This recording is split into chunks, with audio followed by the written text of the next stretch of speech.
BTech వాళ్ళకి ఎందుకు ఉద్యోగాలు రావట్లేదు? జనరల్గా ఏంటి అంటే లక్షల మంది గ్రాడ్యుయేట్స్ బయటకు వస్తూ ఉన్నారు. బీటెక్ వాళ్ళకి ఎందుకు ఉద్యోగాలు రావట్లేదు? దీని గురించి మాట్లాడుకుంటే, సో ఇక్కడ మనం అర్థం చేసుకోవాల్సిన విషయం ఏంటి అంటే, బీటెక్ ఎప్పుడైనా కానీ ఈ బీటెక్ ఏవైతే కంప్లీట్ చేస్తున్నారో ఎంబీబీఎస్ ఏం జరుగుతుంది? ఎంబీబీఎస్ వాళ్ళు సో డే 1 నుంచి ఫస్ట్ ఇయర్ నుంచి వాళ్ళకి ప్రాక్టికల్ ఓరియంటెడ్, అంటే వాళ్ళు ఏదైతే నేర్చుకుంటున్నారో అది డైరెక్ట్ ప్రాక్టికల్ గా నేర్చుకుంటారు. సో ఇనిషియల్ డేస్ నుంచి కూడా. కానీ ఈ ఇంజనీరింగ్ కాలేజ్లో ఎలా ఉంటుందంటే, బీటెక్ కాలేజ్ చెప్పేవాళ్ళు కంపెనీస్కి ఏం కావాలి, కంపెనీ అంటే బీటెక్ కాలేజ్ ఇంజనీరింగ్ ఆల్మోస్ట్ చాలా కాలేజెస్, చాలా కొద్ది కాలేజెస్ మాత్రం జెన్యూన్ ఉంటాయి, ప్రాక్టికల్ ఓరియంటెడ్.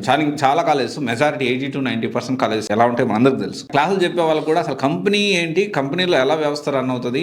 సో ఇప్పుడు ఎగ్జాంపుల్ మెకానికల్ చూసుకుంటే మెకానికల్ కోర్స్ ఎలా ఉంటుంది, దానికి సంబంధించి ఎలా ఇండస్ట్రియల్ వర్క్ అవుతుంది, ఎలాంటి ఉద్యోగాలు క్రియేట్ అవుతాయి, ఎలాంటి టైప్ ఆఫ్ వర్క్ జరుగుతుంది, వీళ్ళకి మన పిల్లలకి ఏ విధంగా చెప్పాలి వాళ్ళకే తెలియదు. When it comes to IT also, IT అయినా సిఎస్సి అయినా, లేకపోతే ఇప్పుడు కొత్తగా అన్ని కాలేజీలు ఆర్టిఫిషియల్ ఇంటెలిజెన్స్ పెట్టేసి, అన్ని కాలేజీలు డేటా సైన్స్ పెట్టేసి, అన్ని కాలేజీలు సైబర్ సెక్యూరిటీ పెట్టేసాయి. కానీ రియల్ గా కంపెనీలకి ఏం కావాలి, వీడు బయటకు వస్తే ఏమైనా ఉద్యోగం చేయగలుగుతాడా?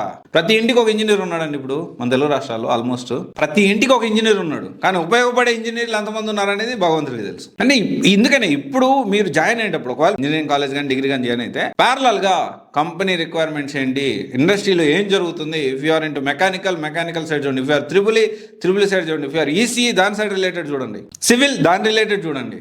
అంతేగాని బ్లైండ్గా డంబులాగా మనం కాలేజ్ అంతా ఎంజాయ్ చేస్తాను. ఇప్పుడు పరిస్థితి మారిపోయింది, అలా లేదు. కాలేజ్ లైఫ్లో ఎంజాయ్ చేస్తా హ్యాపీ డేస్ మూవీలో అలా లేదు. ఇప్పుడు లాస్ట్లో రాగానే అమీర్పేట, కేపీ, కూకట్పల్లిలో లేకపోతే మాదాపూర్ వెళ్ళి ఒక 2 నెలలు 3 నెలలు కోర్స్ నేర్చుకొని జాబ్ కొట్టేస్తా సిచ్యువేషన్ మారిపోయింది.